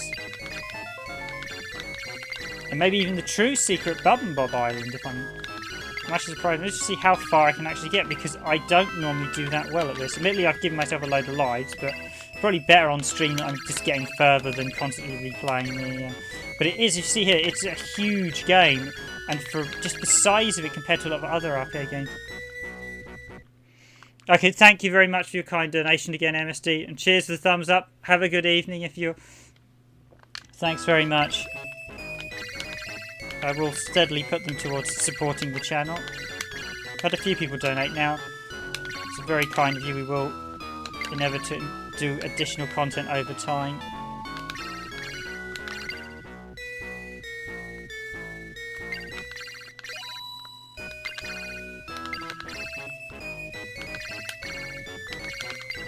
But yeah, this is definitely a game I don't think people realise how in-depth it is. It's just such a... Good night, MSD. Have a great night. And cheers for all the likes, guys. Very much appreciated. This is certainly a very happy, cheery game, so I think it's a great one. So, I've been staying ahead of the Rising Water. I will admit this Mega Drive version, the Rising Water seems to have... They've definitely slightly constified it, because the Rising Water seems to have a lot... takes a lot longer to appear. In the arcade version, some of the stages, the Rising Water is pretty much almost straight up, so...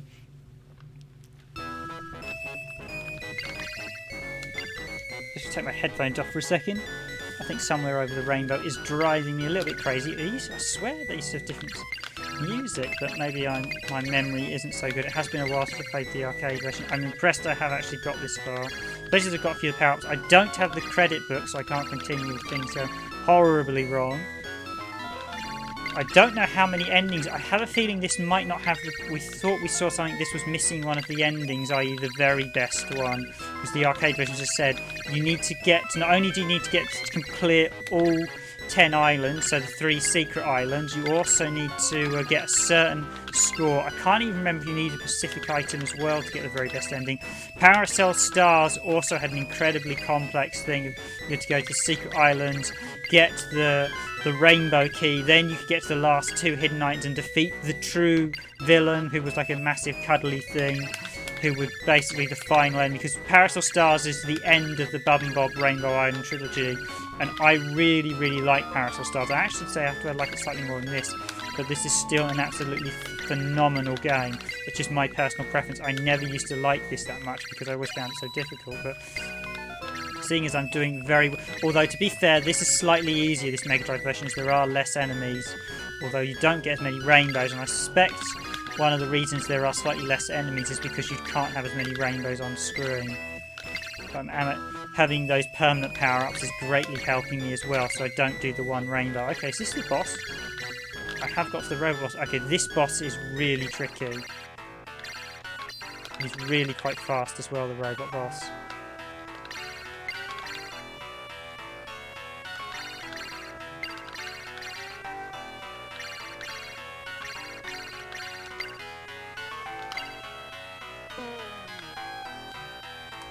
Eek.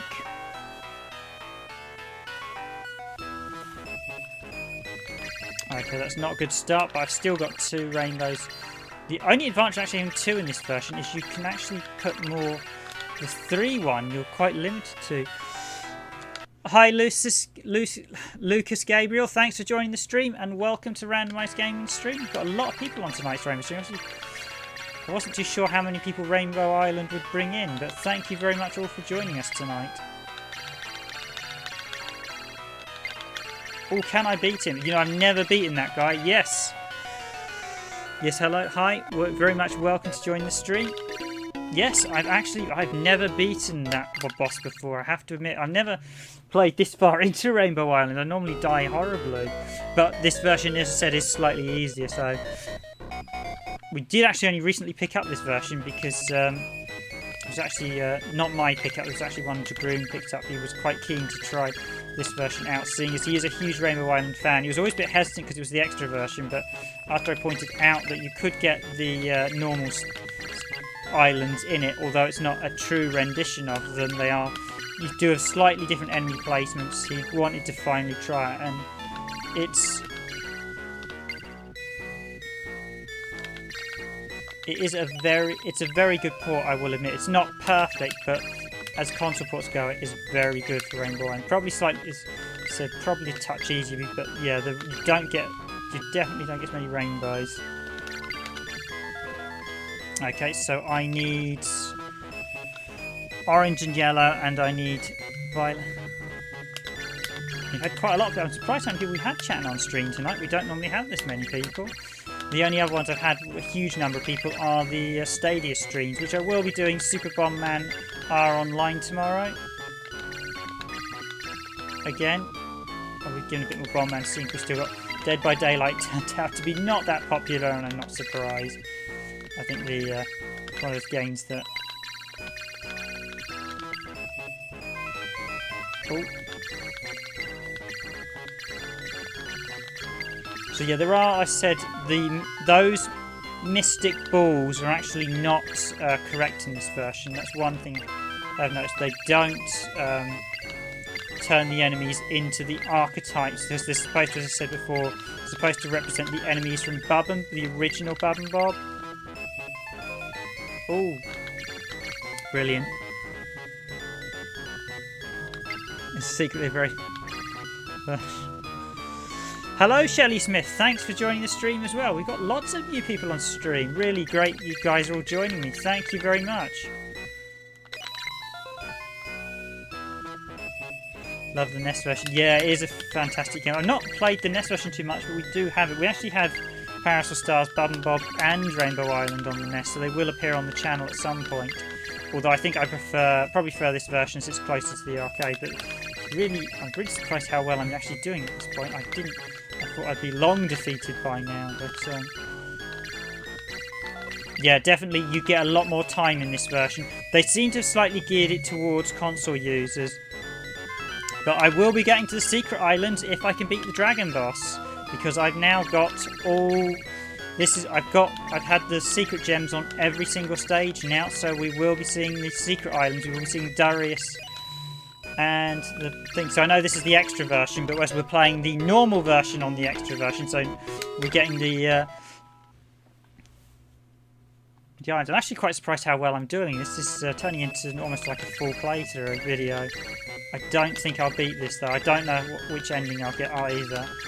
I'd be impressed if I beat this, but it is a huge, it's just such a big game as well.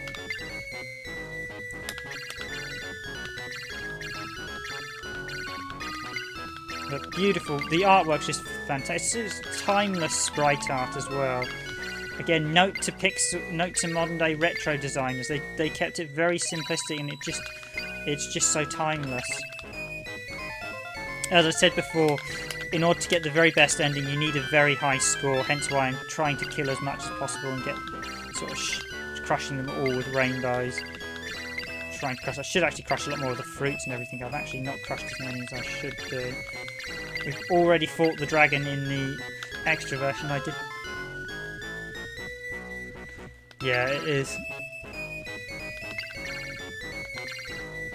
It's a game I don't think that necessarily gets talked about as much as it should do. As I said, every item has a place. Every item has a specific drop criteria. It's just so in detail. I think only some of the fruits are basically the random placement items. And even then, they may have slight placing rules as well for them. I think having permanent double rainbows and permanent fast rainbows has really helped me on this playthrough as well. Lucky we got the one door, and then to get the second via the rainbow ring was really helpful.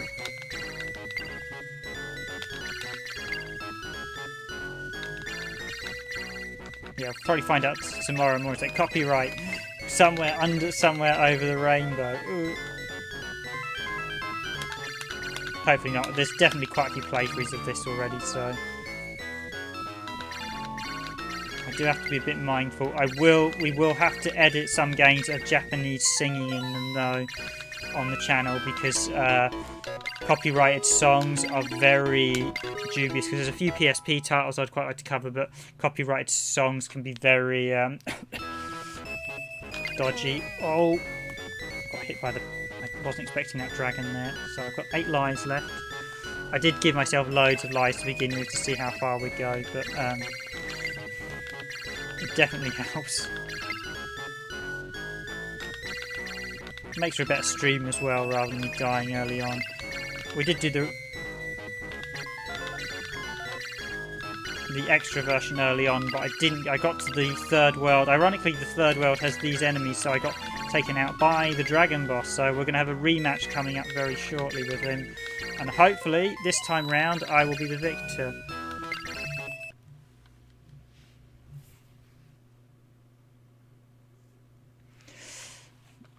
Yeah, Bub and Bob was popular very much apparently with women, certainly in Japan. I am, however, not sure how popular this was outside of Japan. Because I never used to see that many people actually play Rainbow Islands. We never saw the arcade.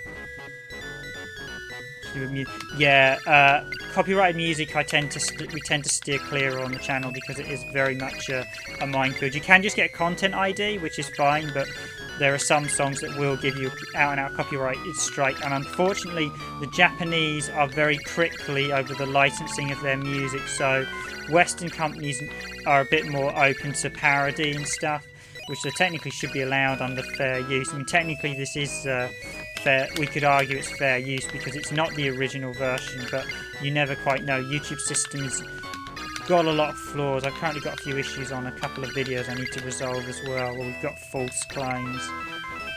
Okay, I think is this the end of the stage? It's a long stage. That was a very long stage.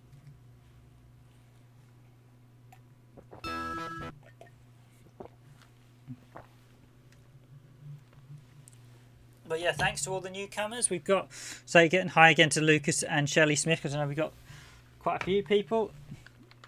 Cher, Niko's been on stream, MSD, who's now left, 8-bit SNK boy, thank you very much, and of course Breadmaster as well.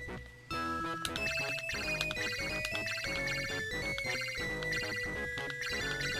quite a nice little chat as well. It's quite nice to have this sort of active chatting community, but we're not super busy, so that we've got, because I know some streams you'll literally see chat just go vroom, and then you can't really chat to anything, and then you kind of miss out because you don't necessarily.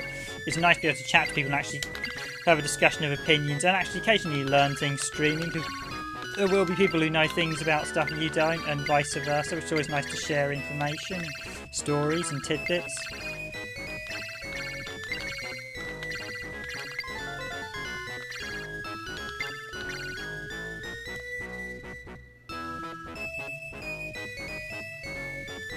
The music for balls. Yes, there's a few Mega Drive games.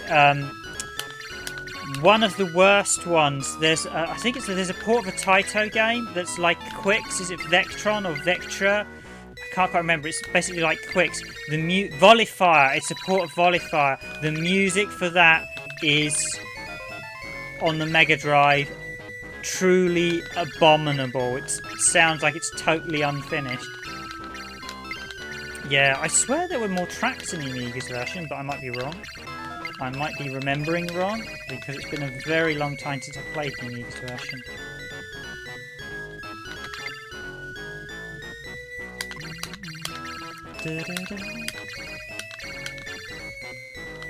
Yeah, I'm glad I've been able to pass my knowledge on as well, because it's a much more in-depth game than what...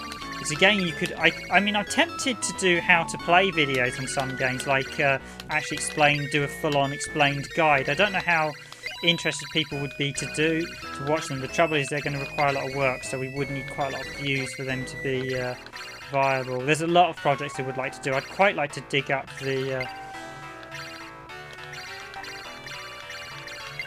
how not to play I did what.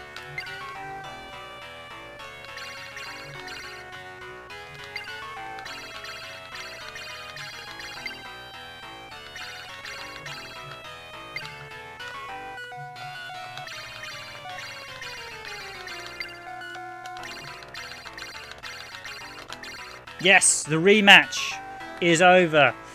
And I am emerged victorious. And yes, this is the last island, so we have completed all the big gems, which means we will get to the Hidden Island. Yowzers, this is...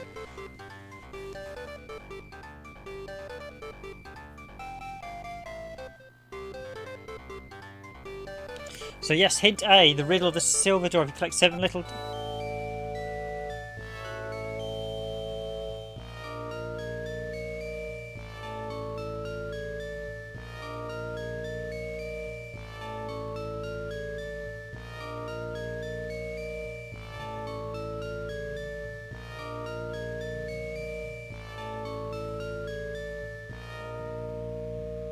Okay, I should be getting the secret islands now. Should be, unless I've got one of the bad endings, in which case... And why are the sprites garbled in this?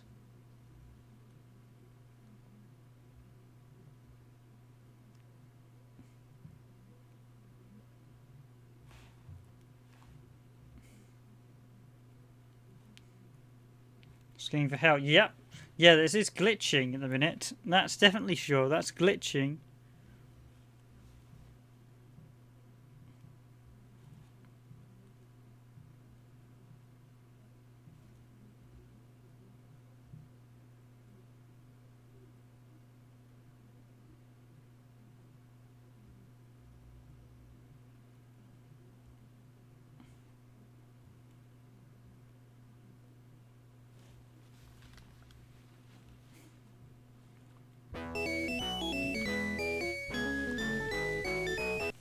Okay, that's totally glitched. That has totally glitched.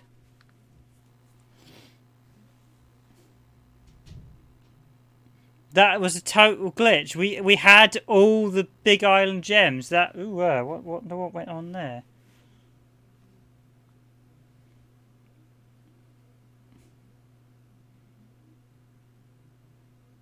I wonder if it's the number of lives I'd used up. That is really annoying. So I got all the big gems, we saw the completed, and then it brought up a bad ending without giving me the bonus items. I wonder if that's a bug with the playing the original version on the extra islands. That is annoying.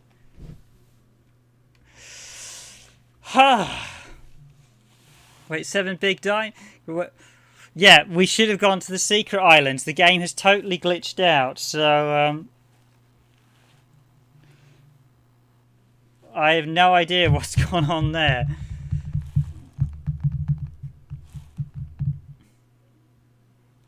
Well, that's this playthrough video now. The playthrough Bob and Bob's getting loads of the rare items like the angel wing. So yeah, we should have had.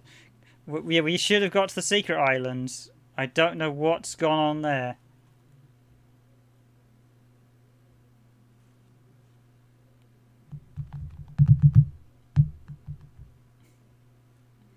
That's infuriated me. That's the best I've ever done. So I beat the boss, and then maybe it's because I set myself to 9 lives. Maybe the game doesn't like that. Maybe you've got to limit the number of lives. I'm wondering if it deliberately sets the ending based on what you set your lives to, and maybe I'd given myself too many lives. But yeah, that is Rainbow Islands, everyone. Yeah, I can only assume basically, yeah, that's what I've got to put it down to. It didn't like the fact I'd given myself so many lives. Or maybe you've got to do it on Maniac. I'm quite annoyed now because I really wanted to do the extra stuff. Okay, I think that's probably a good place to end the stream, actually. It's 11:30 here in the UK, so after that rather sour note, so yes, the game, I feel like I've been trolled by the game. We had the 7 big gems, and then it... Playable though, very enjoyable. Yes, I hope you've enjoyed... Great playthrough. I hope you enjoyed that, guys. That was actually, I didn't expect that to be a full playthrough, so I do need to update a few of the streams, the ones that we've done a full playthrough. That was the original version. Maybe I gave myself too many extra lives.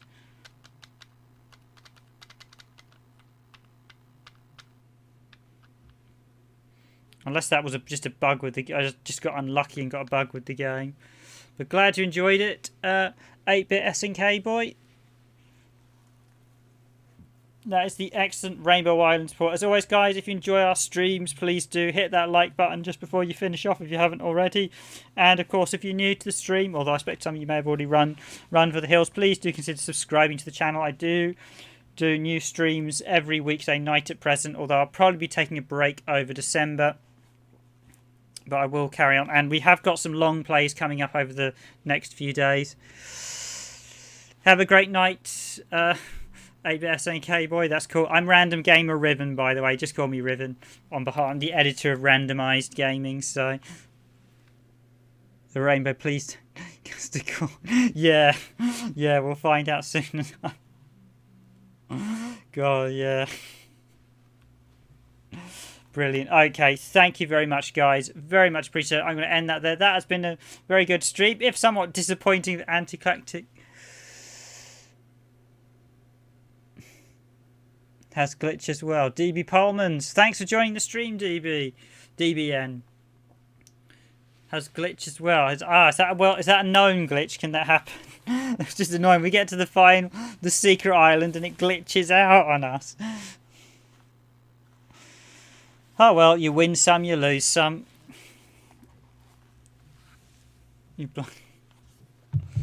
Thanks. Yeah. Not a perfect run. This track demo, that bub is getting all the rare items. Tomb Raider brought me here. That's cool. Yeah, I do need to do more Hertz videos. There will be more stuff on the channel. We have updated the Hertz list recently. I had some stuff planned, and then I decided we'd start streaming to cheer people up because of the ongoing world event. So it did put a delay on.